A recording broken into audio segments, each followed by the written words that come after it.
The following show contains adult content. It's not our intent to offend anyone, but we want to inform you that if you are a child under the age of 18 or get offended easily, this next show may not be for you.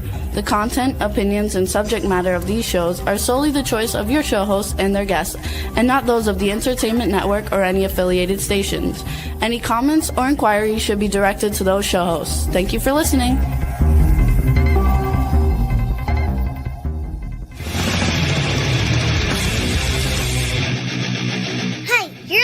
To the Adventures of Pipeman on W4CY Radio.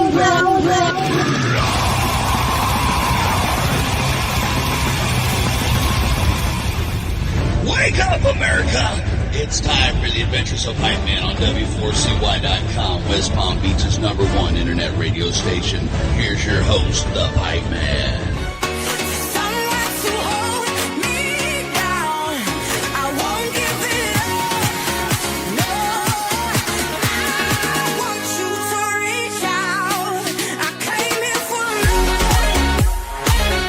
This is the Pipeman here on the Adventures of Pipeman W4CY Radio, and I'm here with our next guest I'm very excited about because she's going to talk about this killer Jewish singles party, and I think in 2025 we probably need that more than ever, even though it's been going on for 38 years. That's amazing.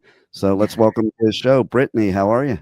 Hi, I'm doing amazing. So grateful to be on the show. Thanks for having us. Oh, my pleasure. So, first of all, it's been dubbed the #1 holiday party in the country by USA Today. Yes. How does that happen? I know I've always heard about it for years and years and years. I'm just wondering how you guys became the #1 holiday party. Especially it's a Jewish party. So we're usually the ones that are underneath the other holidays. So how'd that happen? Well, it's really unique. It's one of a kind. The MATZOBALL really started when things weren't hot in the young Jewish world for All Things Party in '87 with our founder, Andrew, who was looking for his Jewish soulmate and wife, who he later found, at the Boston MATZOBALL. But essentially what I think it's really an amalgam of awesome people, getting them all into a room. Everybody's kind of looking for someone, and there is somebody at the party for you. We've set up thousands of people throughout our 38 years and counting, and it's only getting bigger and better every year. I mean, we just added Philly, back onto the roster, and we're almost sold out there. Wow. So it's just incredible. The music is amazing. The people are great. The vibe is there, and everybody really has the intention of meeting someone. So that's what I think really takes it to the next level. That's pretty cool. And what I think's really, really cool is that it's on Christmas Eve. Because, I mean, normally for a Jew, that is a very lonely, depressing night, to be honest, Well, we're so usually eating Chinese food. Yeah. Yeah, exactly. It's like, so to be able to go to something like this when everything else is pretty much closed for us except Chinese food, that's pretty cool. And yeah, so go ahead. No, I'm saying, I think that also goes back to your question of what makes it so notorious. And it's while the rest of the world is celebrating one of the most sacred holidays and cherishable moments of the year with their families, we're here just trying to figure out what to do, twiddling our thumbs. And here is the party of the year that everybody is waiting for at the hottest club in the city near you. So I think that also goes back to kind of, what this is and what makes it so notorious. Yeah. And I'm here in South Florida, so I think we have probably the best matzo ball in the whole country, but I'm just being biased. I mean, you guys you have a really great party. Yes. I mean, it is South Florida, and I am from the Northeast, so I'm sure New York City is much better. Okay, but since I'm here, I have to say Miami and Boca probably rival New York and Philly.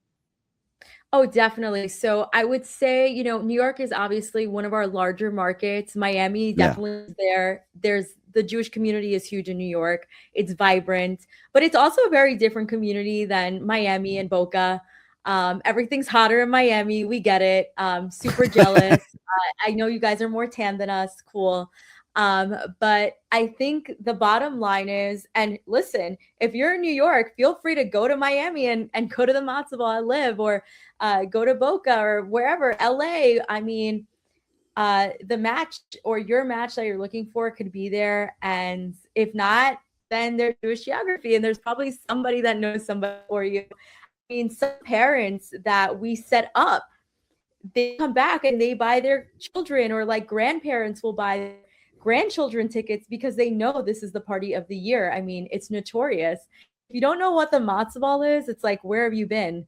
And it speaks for itself in terms of where we're at. We're just like 2 weeks away, basically. And it's just unbelievable to see how many DMs we get. I get messages every single day on Instagram of people saying, I met my partner here, or I have a baby now, or it's just such a That's wonderful, cool. enlightening experience. And it makes what I do and like what we do at Matzo Ball so special.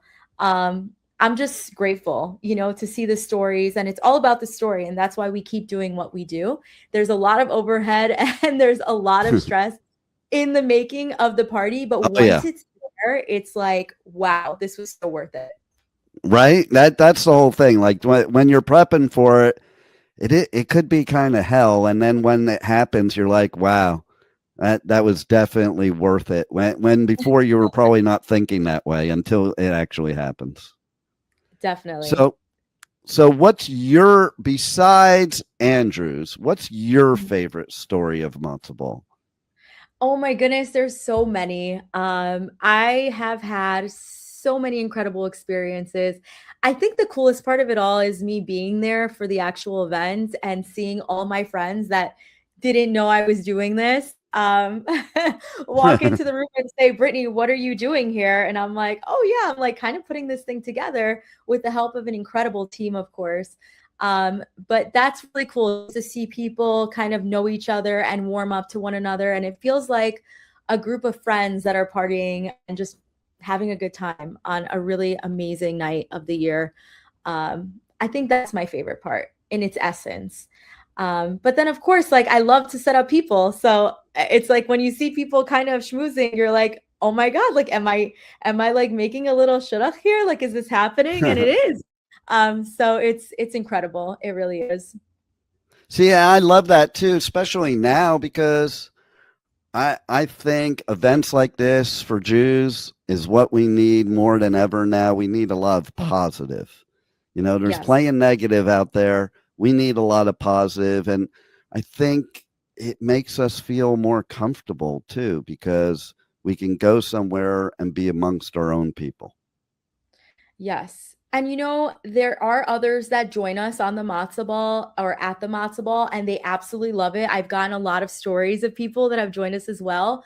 But what I will say is we've really built a strong community of Jewish people that attend our events, and they bring their friends, sometimes the next year, or they'll come back as a couple. It's so amazing to have this foundation that we've curated, and it's been so incredible to see the aftermath of it all. Girls that go that, maybe they thought they were going to find their match in a guy, but they end up coming out with their best friend, or vice versa. A guy may come out like that. I've seen so many people like that too.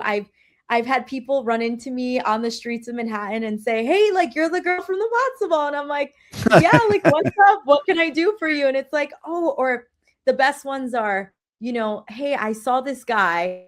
Do you know who he is? And they'll send me a screenshot of like him in the back of a video, or like the girl or the guy will do that. And it's an incredible experience. So the bottom line is, if you're not going to the matzo ball on Christmas Eve, the 24th, you need to be there. It's the party of the year for a reason, and come with your partner, even if you are not single, but it is tailored for our Jewish singles, 21 to 49. But I think to a point that you made, you know, a lot of people that go there, they go there because it's a singles thing, but then they go every year because they met friends and they, you know, Right. they have their tribe, so to speak, that are going there. Yeah, we do. We were like creating our own little tribe, our matzo ball tribe. That's a good one. Nice, right? Let Hashem know, you know, we got our own little thing going on down here. But I think it's just ultimately so special. And, you know, Andrew's done an incredible job just keeping up with it and really being the start of it all. I think the matzo ball, I don't think, I know the matzo ball is the pioneer of all Jewish events. And everyone knows it. Your grandparents probably know it. If you're an American and you have been here and you don't live under a rock, you know who we are. And honestly, I'm just so grateful for the opportunity for people to be in a room together, for Jewish people to be in a room together and feel like they have family. No doubt. And then now you're paired with Jewzz, which is a new Jewish dating site. Can you tell us a little bit about that and how that partnership happened and what made you pick that dating app opposed to other Jewish dating apps? Yeah, so we actually started building out our relationship with Jewzz, the app. The reason why we really wanted to get something tailored to exclusively Jewish, it's super important for us to be promoting, you know, Jewish marriages and make more Jewish babies and like all that jazz. So it just felt like the right partnership. We have been promoting, like our tagline has been "Jewzz it or lose it," which has been really fun. At the matzo ball, I just like was on the line earlier today for our amazing bracelets. We have a new shade of purple this year, so that's exciting. Nice. And yeah, I mean, it's just an amazing experience to see people that connect at the matzo ball. So like if you're at the matzo ball, here's the thing. So, you know, like the screenshots of people that you're walking around and you're like, hey, like I saw this person, but I didn't have a chance to speak to them. Or there was another person I was schmoozing with, but I saw them from the side of my eye or whatever it is. They will be on the app. So it'll allow you to actually curate your search pretty much centric to the matzo ball. So if you're on the line and you're looking at somebody and they're super cute and you're like, I don't know who they are, they're probably on the app and you'll be able to find them either after the party or a week, you know, a week later, whatever it is, or maybe the dates you didn't go on weren't that great, but there was somebody else at the matzo ball that you saw and they'll be on the app. So I think that's what's cool. The partnership really allows us to be very exclusive to our community and to get down to those that have been, you know, at our events. So that's kind of the story behind it all. I love it. And so how do people check out MATZOBALL and Jewzz and find out more? Maybe there's people listening that have never heard of it, which I can't imagine because I don't know anybody that doesn't know about MATZOBALL. Well, maybe this is either you don't know. If you don't know about it, that's okay. I'm like done telling you that you live under a rock. Just come to the event. You're going to have the best time of your life. That's number one. Number two is, how do you find us? So you can find us at MATZOBALL Events on Instagram and other social platforms. We post everything. We do fun giveaways as well, which is super great. If you were, you know, a little bit on a budget. I think the coolest thing is really getting in touch with your community. We just do such a good job with curating such a nice crowd to come to these events. Don't forget to download Jewzz, the app, on the Apple Store. You could also find it on other stores as well if you have Samsung. It's pretty much available to you on any phone. And yeah, we'll be partying on the 24th. Most stores open at 10. We have one city that opens at 9. We're ready to have a good time and just enjoy each other and just be Jewish. I love it. Love it. So is there anything else you want to tell the listeners that we haven't covered already? Guys, if you're slightly thinking about coming, don't think about it. Just act on it. This is your sign. You're going to have the best time ever. And if you're lucky enough to meet me in New York, or who knows, maybe Miami, maybe I'll come and party with you. I would love to see you and just enjoy the essence of what it is to be a Yid. Geschmack, honestly. Amazing. It is such an amazing event. I'm so excited that it's still happening after 38 years.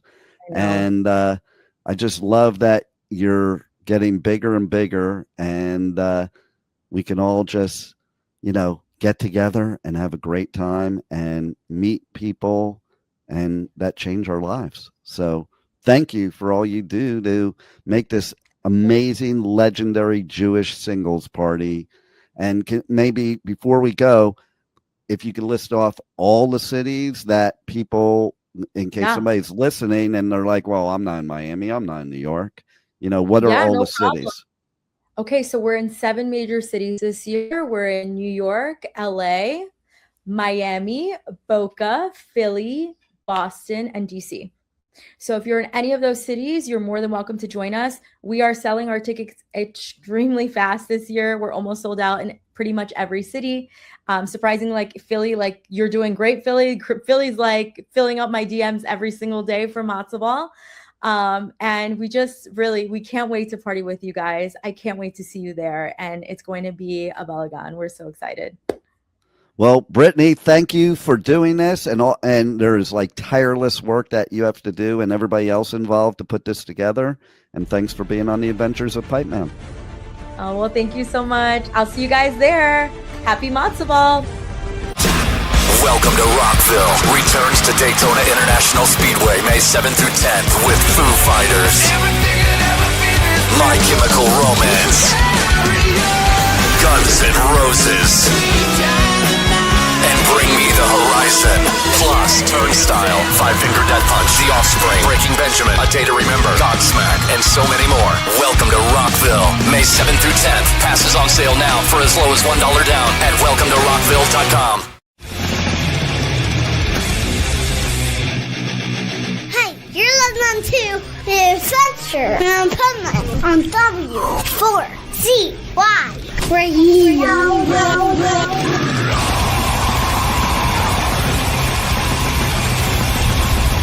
Yo, it's the Adventures of Pipeman here on W4CY Radio, the Positively Pipeman segment.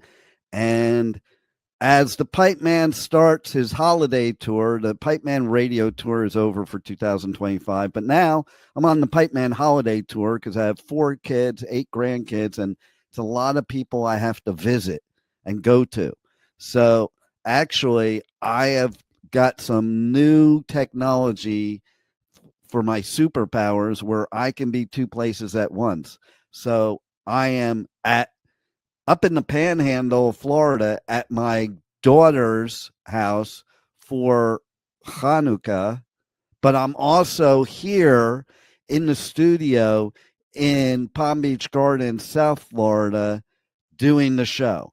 I have figured out how to do both, and I'm here doing it. And today's a great show because we will have the pet health guru come on first, and we're going to talk about, is my pet addicted? And you'll hear what that's about. And then after that, we're going to run some commercials for some festivals that we're giving away tickets for. So you can literally go to any of my socials at Pipeman Radio. Tell me you want to be entered to win. Pick the festival you want to go to. You'll see the commercials today. So far, we're doing 2 that we're doing ticket giveaways for, and you will be entered to win. And then we're going to go into the powerful business strategy segment of the show with our resident expert, Michael Barbarita. And he's going to talk about live events and webinars. And those are some of my favorite things. Obviously, I go on the Pipeman radio tour. However, right now, let's go to one of my favorite guests ever, who is the longest running guest on my show, with the longest running show next to mine on our network. So let's welcome in the pet health guru. Hey, how you doing, Dean? Hello, pet health guru. How are you? That's great to be here. It's always good to talk to you on the show and try to get some information out there for our people. Oh yeah, no doubt. We course, need a lot of information for these people, to be honest. It's crazy. It's really crazy out there, the things that are going on and all the misinformation. Every day I get a ton of text messages, emails, social media. This world is nuts. Are you kidding me? I say that every day. Like, talk about nuts. It's beyond nuts, in my opinion. It's actually, I mean, the amount of fraudulent information that's given, out there, especially, in the medical and health industry. Of course, we find it in the food industry as well. It drives me crazy every day. I have to calm down and try to get through it. And then I look in the eyes of the people I'm talking to, and all you see is a blank stare. Totally. And so, like, all right, I talked about, is my pet addicted? That's why I send them again. Now, I am blown away of how this insanity of this world of pumping humans up with drugs has turned into, like, all these people. It really annoys me. All these people that have all these issues that they take all these meds for some reason, they think their pets have all the same issues as them, like it's genetic or something. And that, like, she's not going to like it very much, but somebody I know very intimately has one of their cats on cat Prozac. Yeah. Happens all the time. And it's an issue that I deal with every week. Actually, we're going to be talking a little bit on this week's show on the Pet Health Cafe. I've got a special guest coming in, but we're going to talk about how the holistic community, now their option is, if you want natural health, is you have to go to social media because there's no doctors out there that freaking know what they're talking about. Wow. Well, that reminds me of, like, criminal cases now. The number one piece of evidence is social media. It's insane. It is. It really is. What's insane is that people are stupid enough that it became the number one source, because people incriminate themselves on social media all the time. Hello, people. I don't know what's going on, what drugs you're on that Big Pharma's giving you, but if you put it on the internet, you're going to get busted. Just saying. Yeah, it's a confession, basically. Totally. It's kind of like, too, okay, I don't know how you feel about this, but just because marijuana is legal in some states, and just because medical is legal, doesn't mean you should be getting on your podcast and puffing a blunt the whole time, or go on TikTok, or, like, first of all, it's still federally illegal, idiots. You can still go to jail for it. And by the way, just because you have a medical thing or whatever doesn't mean you can smoke anywhere you want, when you want, whatever. It's a private thing. Like, are you going there and popping your Xanaxes on your podcast or on your TikTok? Yeah, you probably are, and that's stupid too. Yeah, that really is. And, all the drugs are an issue anymore on our pets because it's a brand new market for the pharmaceutical companies, because first off, the client using the substance can't complain very much. I mean, their only expression is, I fall over dead, basically, with an overdose. Everything else, I mean, it's just, and when you look at the way they even prescribe, especially, we mentioned in the teaser about painkillers. Take your dog, cat in for routine surgery, which is no such thing anyway. It should all be emergency medicine, but they put your dog or cat on painkillers for 2 weeks with a specific amount, a specific dosage, and send you out the door. There's no follow-up. And then, of course, when they get down to the end of the 2 weeks, it's cold turkey. Well, not only that, they get big money if the pills kill the animal. So why should there be follow-up? Because then they get another big paycheck for, whatever they got to do. Yeah, the disposal services. Yeah, I know. It's so exasperating because there is no follow-up, really. There's, it's just, they're drug dealers. how do you sorry. know how if this is helping the animals? Like the animals can't speak, okay? And how do animals survive in the wild without a pharmacy? That's what I want to know, okay? Well, they're intuitive. I mean, dogs, cats, wild animals, they will seek out different herbs, botanicals, um, different puddles or water sources where there's some healing benefits to that, and they know exactly what to do. They're smarter than the veterinarians in that respect. They know exactly what they need, and part of the proof of that is when it comes to chemicals. Especially our dogs, they've got such sensitive nose. They can tell that there's a chemical in that pill that's not good for them. And here Yeah. you are playing sumo wrestler with your dog to try to get a freaking tablet or capsule down their throat. And, half the time they spit up, they're not getting much benefit of it. The only one that's benefiting is the doctor that sold it. And you're practically suffocating them to get them to swallow it. Yeah. It kind of reminds me, okay, so you're going to laugh, but the pipe man as a baby, if he didn't like food, I would do this. And literally, my mother would not let me leave the high chair until I swallowed that food, and sometimes even hold my nose to get me to swallow it. And that's what we do to these poor animals. Yeah. Yeah, it's exactly right. And, and as a pet owner, there's a lot of them that just get fed up with it, trying to do it, and they don't get any medication at all. Not that the medication would necessarily help them, like I say, because there's all kinds of the plethora of real nutrition that, number one, would have prevented them to have this procedure done, but number two, will do the healing. And it's not about a single therapy. Doctors and veterinarians look at a single modality of treatment. It's got to be either the chemicals, the radiation, or the cutting. And it's only within a small, narrow range that they even do it. When you look at how nature creates all this stuff, they're eating and drinking and cleansing themselves in 1,000 different ways. But, it's like everything else in our society. I know you're doing this with your dual studio appearance, but down here in South Florida, for just before Thanksgiving, we've had nothing but chemtrails again, even though they're banned in the state. So we're getting bombarded with chemicals. We have no idea what they are. No.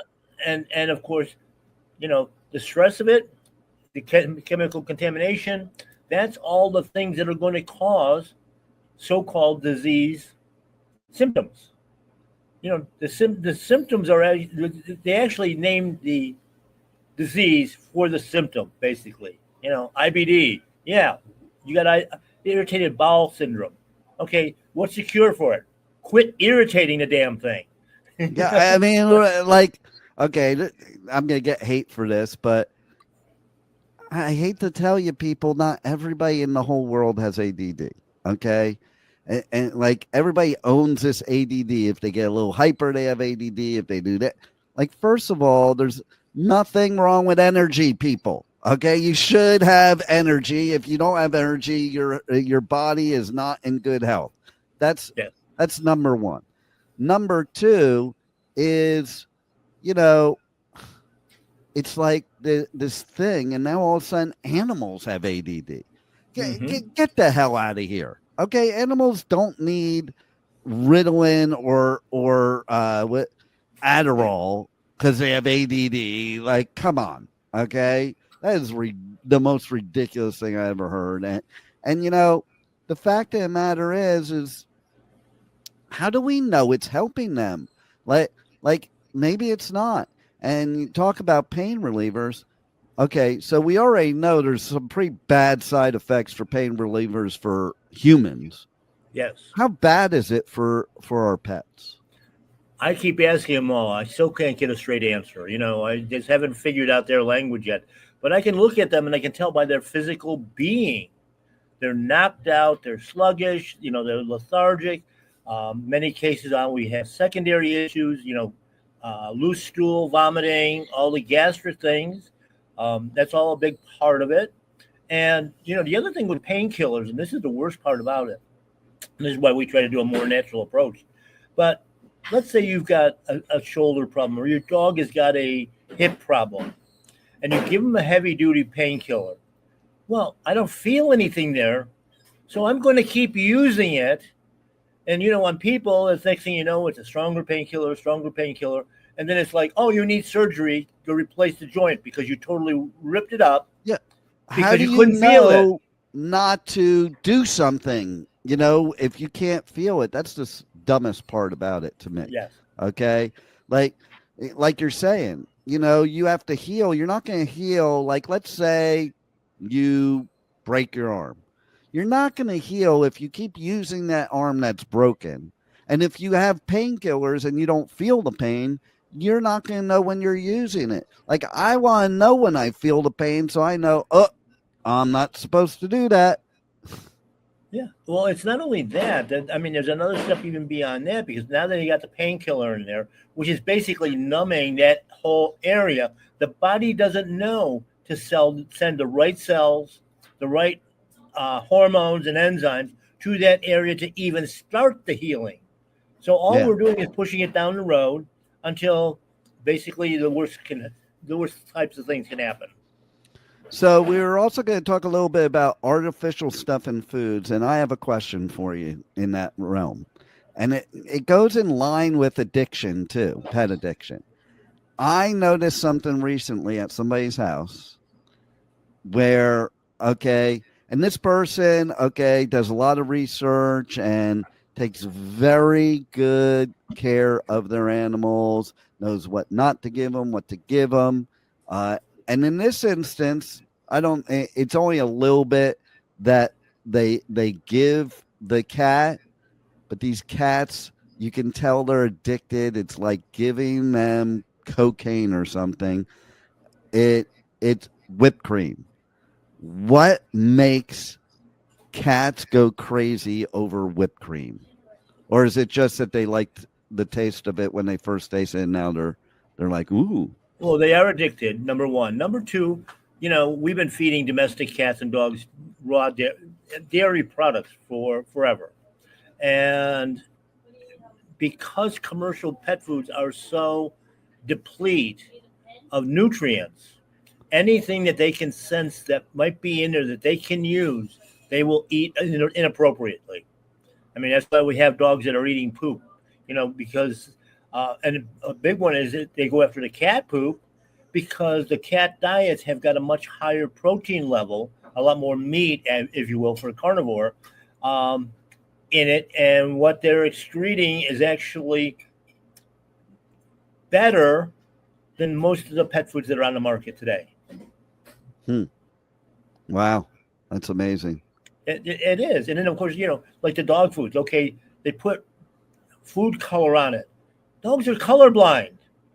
Why would we add a synthetic color to a food to an animal that's colorblind? I don't even know why you would do it to begin with, whether colorblind or not.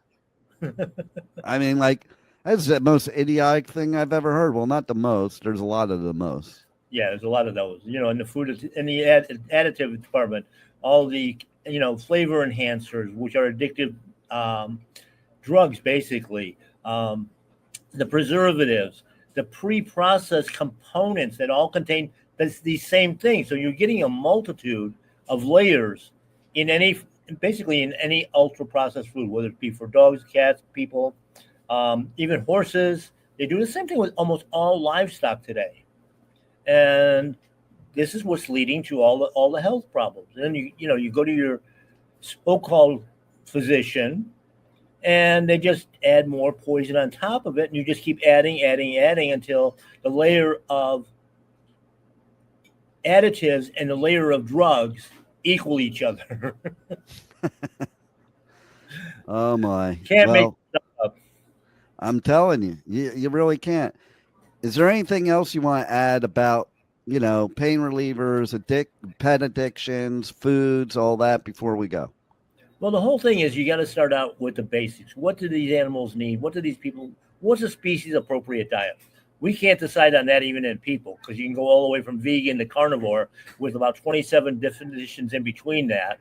I was listening to a seminar this morning by one of the top canine cancer researcher, and it's funny because he was quoting basically what I've been saying for 20 years. And it's a new discovery. He's only been studying it for 30.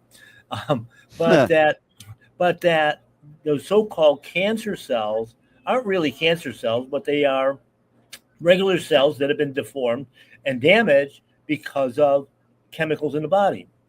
But the other thing is the way even drugs and the way foods work.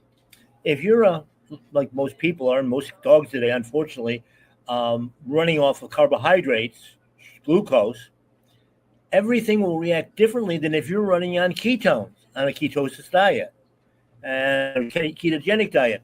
So even we find that the interactions in the body are totally different between those two types of energy creation. So how can you say something is working, not working, beneficial, not beneficial? It's like I said, during the pandemic, the one thing we did learn is that medicine knows nothing.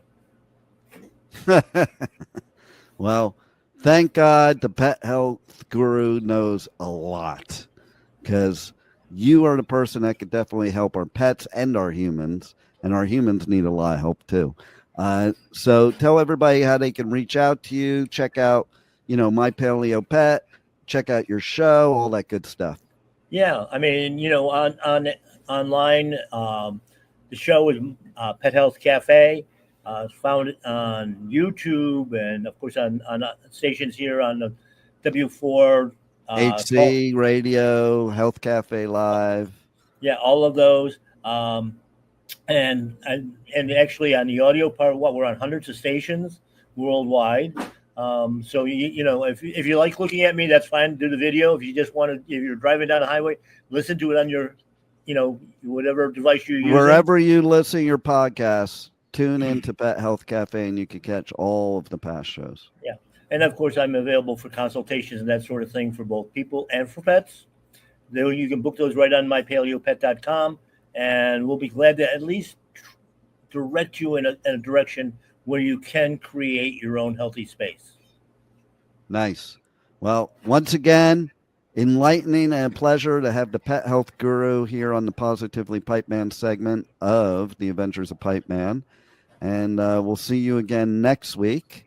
Meanwhile, I talked about in the beginning of the show, people are going to have a chance to win some tickets to some festivals. So let's see one of those festivals that they can check out. The Sonic Temple Art and Music Festival returns May 14th through 17th with My Chemical Romance, Tool, Bring Me the Horizon, and Shinedown. Plus, Pierce the Veil, Good Charlotte, The Offspring, Sublime, Godsmack, Breaking Benjamin, Marilyn Manson, and so many more. Sonic Temple in Columbus, Ohio, May 14th to 17th. Passes on sale now for as low as $1 down at sonictemplefestival.com. Hey, you're listening to The Adventures of Pipeman on W4CY Radio.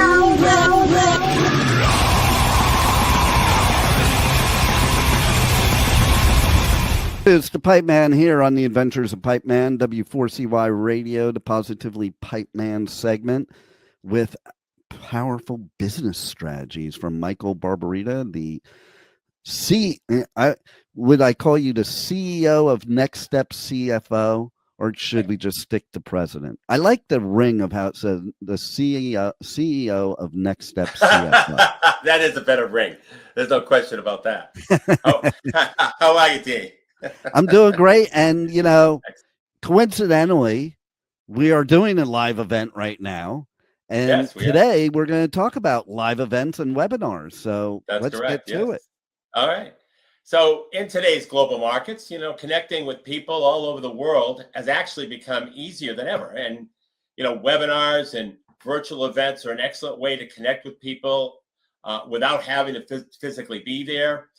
It also provides small business owners with multiple ways to scale and build connections with people, not just in their local area, but anywhere in the world, actually. And then live events, on the other hand, are one of the best ways to bring people together. And it's a great way to leverage your time using what I call a one-to-many strategy. And the webinar does the same thing. It's one meeting that addresses many, hopefully, prospects. And as a business owner, you can create an amazing experience for your audience while leveraging your time by making one presentation to however many prospects that you can find with customers and clients in attendance. And we'll talk about a little later the challenge of getting people to these events. But with both live events and webinars, they provide leverage, and that's that one-to-many kind of thing. And there are some key differences, of course. A live event creates more of a personal connection that's kind of hard to replicate in a virtual setting. And I think a live event also allows the opportunity to build trust and credibility faster and on a more personal level. But on the downside, live events can be expensive. There's the travel, there's accommodations, there's venues that you have to set up and so forth, and you have to get people's fannies in the seats, which can be a challenge. And virtual events, they're a little simpler, they're less expensive to host. They don't require any travel or accommodations or even a venue other than Zoom or something similar to Zoom. And the geographical limitations are totally eliminated, but still allow an opportunity to connect with people all around the world. And, the personal interaction that comes with a live event can't be fully replicated in a virtual setting. However, I believe what's happening in the webinar world is that people are starting to make them more interactive, because if you're just getting on there and touting whatever it is that you're doing, like a seminar where you're talking all the time, it creates some boredom and on the part of the audience. And your dropout rate, which is something that you have to deal with mostly with virtual events, not as much with live events, but with virtual events, your dropout rate is accelerated because you're not making the webinar interactive. Mm-hmm. And there are a number of ways. One of the things that I do to make webinars interactive is I have what I call the virtual roundtable. And what a executive roundtable, and what an executive virtual roundtable is I talk about the strategies in my book. I'll present strategies that I have from my book, and then I will let the audience give us their opinion on whether or not the strategy would work in their industry. And it allows for dialogue. I mean, after I present a strategy, and then all of a sudden there's dialogue among everybody, and people chime in. Even people who sometimes are more fearful of talking are participating in these. And sometimes at the end, they'll tell me that they can't believe they participated to the level that they did. But, when you ask the right questions and you present the right things, it can create questions. Even if somebody is, and it happens to me, certainly happens to me when I'll present a strategy and somebody says, gee, I don't think it'll work in my industry because of this and that. But that's valuable input, not only for me, but also for the rest of the audience. Sure. And so the more interaction that you can make in a webinar, the better your retention rate, the people who stay on, is a lot longer. And the boredom factor is virtually eliminated. I'll give a perfect example of that. Yeah, by please. The way. So I go and do these coverage for these podcasts and broadcasting events. And when there's virtual ones, they have literally like it's kind of a chat room, kind of also a meeting room, kind of also, everything combined, a networking room. They call them all these different names. But basically what it allows people to do is not be bored, because they're interacting with other people through these chat rooms, networking rooms, meeting rooms, and everybody's feeding back and forth, and then they're feeding their questions into the presenter, and the presenter can see all that stuff and interacts. Great idea. And even on radio, okay, I have always been a big proponent personally on my own show that if people chat during the show, whether it be commenting, or we used to even on the radio network when we were just radio in the beginning, when there wasn't all this technology, we had a chat room. And basically, it's interesting because people would just come because they loved the chat room. And that got them listening to these radio shows because they loved the chat room. Okay. But also, it did create where like they were part of it. But also, when I would read the chat room, or now if I see comments, I will talk directly to those people, even though they're not talking back to me because they're not in the show. They are, because they're chatting. And I've literally, with the chat room, with radio and now with commenting, you literally can have a whole conversation on the air live by doing that. And then people are engaged. And even the listeners that are not part of that are more engaged and less bored because it's not just somebody talking to them. I love that. Yeah, no, I find that to be the same thing. And I think that's what makes a webinar special when it can be interactive, because it gets very monotone when just one person is speaking, and kind of, there might be a lot of education value that person is offering. I mean, if you listen to Grant Cardone, he'll do a whole 53-minute podcast, and it just be him. And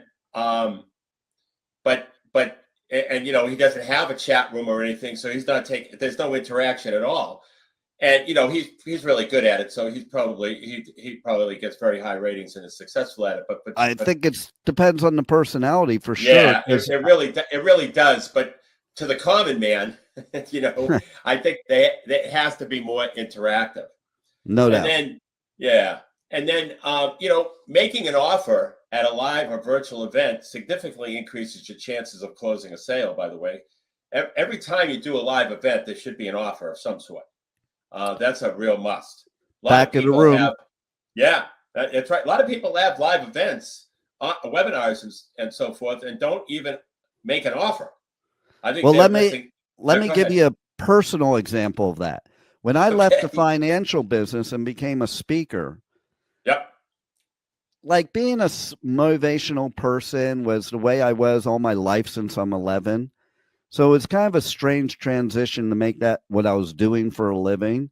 So the first year, I would do all these seminars and never try to sell anything or promote anything, because I was so engrossed in the message and helping people. Okay.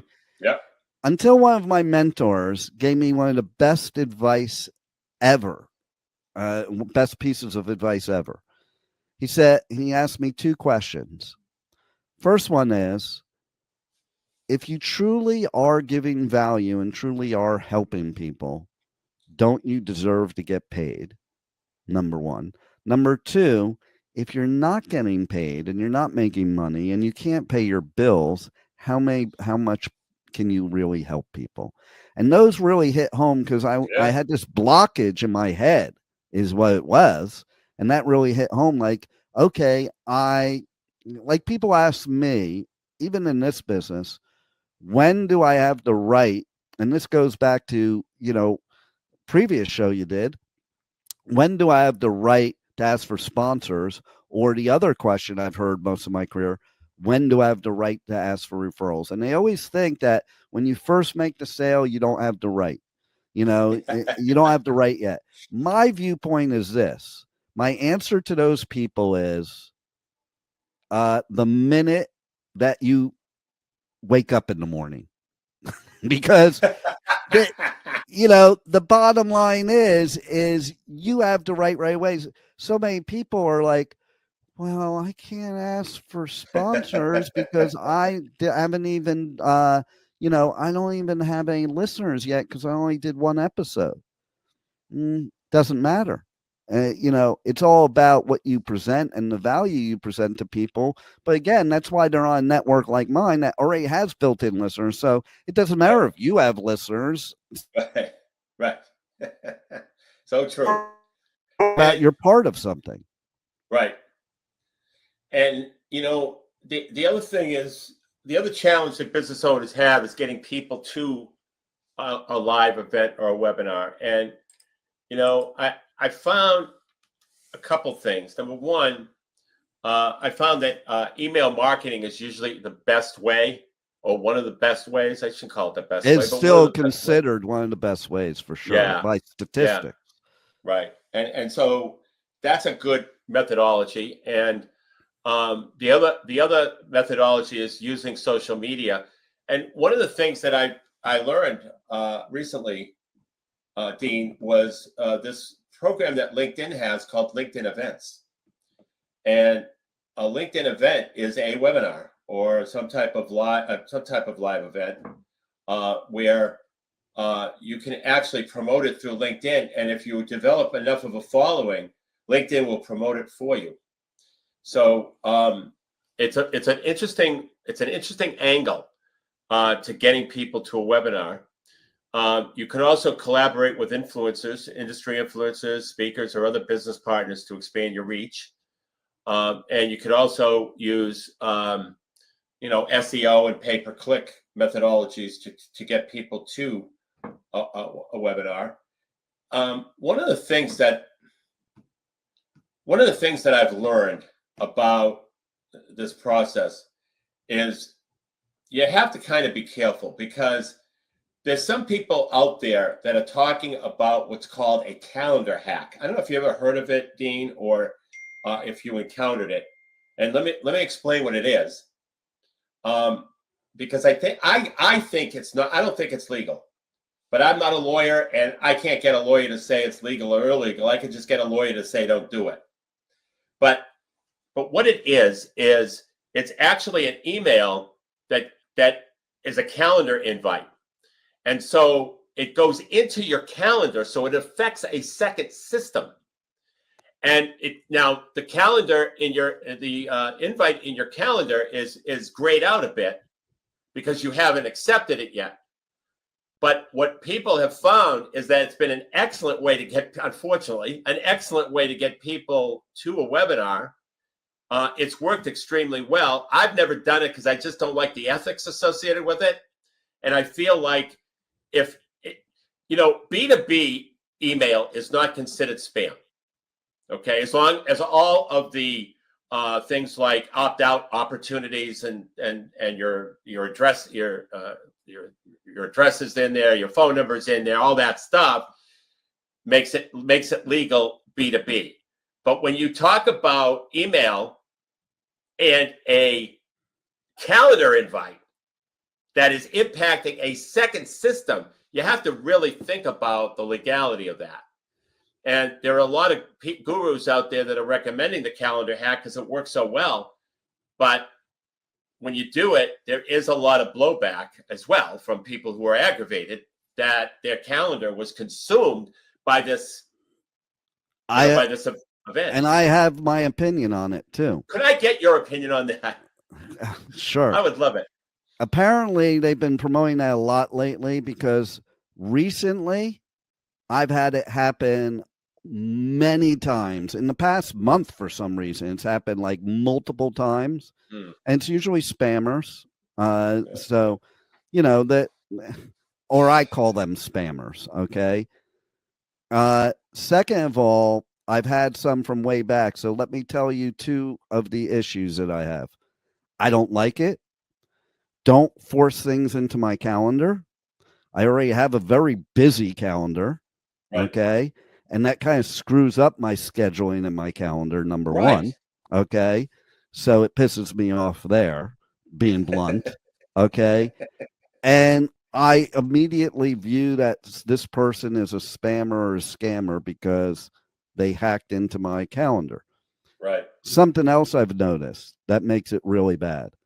I have a couple that I cannot, for any way, shape, or form, no matter how they set it up as a recurring thing, these spammers, and you cannot delete all events. You can only delete like the one. And so there's a couple that every single month, these things are showing up in my calendar, and there's no way for me to get rid of them. at all. Like I've tried, and I'm a techie, and Yeah. there's no way to get rid of them at all. Even if you do something, like I had one that hadn't shown up in a couple of years because I figured a way to stop it. I bought a new phone, and now they're reappearing again. And it's like, and yeah, they're just putting it in your calendar. So it's more than an invite, in my opinion, because they're putting it in your calendar. That's like, to me, it's almost like somebody putting mail in my mailbox without sending it through the U.S. Postal Service. Yeah. Yeah. Right. I mean, so because I see it as an invasion of a second system, I think it's illegal, but I don't know. And of course I don't do it. People are already annoyed by getting too many emails. Now you're going to have this all over your calendar. I know the calendar, it goes into the calendar. And unless you, say you don't want to go, you deny the attendance. That's the only way it comes out of your calendar. But in the meantime, an important person can't schedule time in that block. Exactly. And it's really annoying. I haven't heard of the ongoing, once a month. Oh my God, that's going to be really annoying. And really, think of the possible prospects you could have that are going to do business with you, that you start doing that stuff. Like if you start doing that, I'm never doing business with you, no matter what your product is. Right. That's me. Some people would. Now you take the other side of it.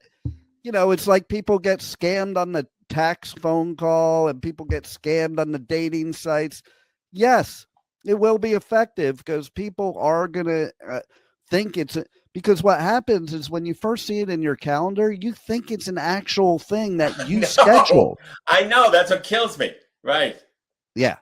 So I'll be like Simon from, America's Most Talent. I'm voting no, not going on to the next round. So am I. But anyway, Dean, I'd like to offer your audience an opportunity to get a free workbook called. This is a free implementation workbook too. This isn't just education. I mean, you could go to AI if you want. If you want to learn about live events and webinars, you can go to AI or you can go to Google. This is actually a step-by-step roadmap on how to implement live events and webinars. And so to get that, you just go to nextstepcfo.net, hit the contact button at the top of the website, and then fill out the contact form. And in the message box, put live events and webinars workbook. I'll send it to you free of charge. Nice. I love it. I love you always give the listeners something free because they need all the help they can get, in my opinion. And that's not in a bad way. It just means we have so much getting thrown at us right now. That you need the assistance of somebody like you, Michael Barbarita. And so that's why I'm thankful you're on the Positively Pipeman segment here on the Adventures of Pipeman. And thanks for being here. Thank you, Dean. See you next week. You got it. Thank you for listening to the Adventures of Pipeman on W4CY Radio.